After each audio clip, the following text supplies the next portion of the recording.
தமிழ்நாடு சட்டமன்ற தேர்தல் நெருங்கிக் கொண்டிருக்கிறது.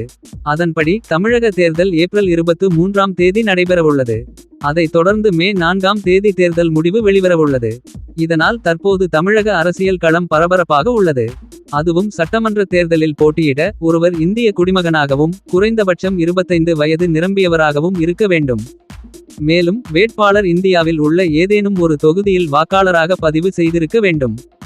சுவாரஸ்யமாக இந்தியாவில் தேர்தலில் போட்டியிட குறைந்தபட்ச கல்வித் தகுதி எதுவும் தேவையில்லை. அதாவது எந்த படிப்பை படித்திருந்தாலும் அரசியலில் நுழைய முடியும்.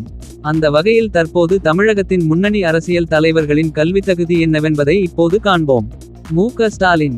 தற்போதைய தமிழ்நாட்டின் முதலமைச்சரான மு.க. ஸ்டாலின் அவர்கள் சென்னை சேத்துப்பட்டில் உள்ள மெட்ராஸ் கிறிஸ்டியன் கல்லூரி மேல்நிலைப் பள்ளியில் தனது பள்ளி படிப்பை முடித்தார்.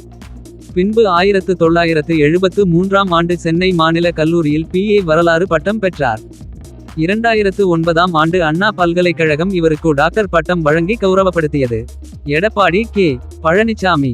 முன்னாள் முதலமைச்சரான சேலம் எடப்பாடியை சேர்ந்த கே. பழனிசாமி அவர்கள் சிலுவம்பாளையத்தில் தனது பள்ளி படிப்பை படித்தார். அதன்பின் ஈரோடு ஸ்ரீ வாசவி கல்லூரியில் பி.எஸ்சி படித்தார்.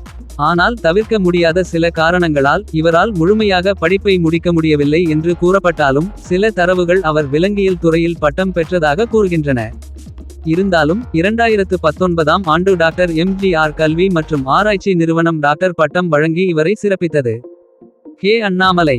தமிழக அரசியலில் நன்கு படித்த இளைஞர் என்ற பிம்பத்துடன் நுழைந்து வலம் வருபவர் தான் பாஜகவை சேர்ந்த கே. அண்ணாமலை. இவர் கோவையின் பி.எஸ்.ஜி. தொழில்நுட்ப கல்லூரியில் மெக்கானிக்கல் இன்ஜினியரிங் படிப்பை முடித்தார். அதன்பின் ஐ.ஐ.எம். லக்னோவில் எம்.பி.ஏ. பட்டம் பெற்றுள்ளார். 2011ஆம் ஆண்டில் ஐபிஎஸ் தேர்வில் தேர்ச்சி பெற்று கர்நாடகாவில் உயர் அதிகாரியாக சில காலம் பணியாற்றினார். உதயநிதி ஸ்டாலின். தமிழ்நாட்டின் துணை முதலமைச்சரான உதயநிதி ஸ்டாலின் பள்ளி படிப்புடன் லயோலா கல்லூரியில் பி.காம் வணிக தகவல் தொடர்பு பாடப்பிரிவில் பட்டம் பெற்றுள்ளார். இவருக்கு கலை மற்றும் விளையாட்டுகளில் ஆர்வம் அதிகம். இதனால் நடிகராகவும் தயாரிப்பாளராகவும் வலம் வந்த இவர் அரசியலில் தீவிரமாக இறங்கி தற்போது இவர் ஒரு மக்கள் பிரதிநிதியாக உள்ளார். இப்படியான இவரது வளர்ச்சிக்கு அவரது வணிகவியல் சார்ந்த படிப்பு ஒரு வலுவான அடித்தளமாக அமைந்துள்ளது என்றே கூற வேண்டும். விஜய். தமிழ் திரையுலகில் கொடிக்கட்டி பறந்த விஜய் அவர்கள் த.வே.க. என்னும் கட்சியை தொடங்கி தற்போது தமிழக அரசியலில் பெரிய மாற்றத்தை ஏற்படுத்தக்கூடியவராக கருதப்படுகிறார். விஜய் அவர்கள் சென்னை லயோலா கல்லூரியில் விஷுவல் கம்யூனிகேஷன் பட்டப்படிப்பில் சேர்ந்தார். ஆனால் தொடர்ச்சியான சினிமா வாய்ப்புகள் மற்றும் படப்பிடிப்பு ஆகியவற்றால் இவரால் கல்லூரி படிப்பை முடிக்க முடியவில்லை. இருந்தாலும் இவரது சாதனைகளை பாராட்டி எம்.ஜி.ஆர். பல்கலைக்கழகம் 2007இல் இவருக்கு டாக்டர் பட்டத்தை வழங்கியது. சீமான்.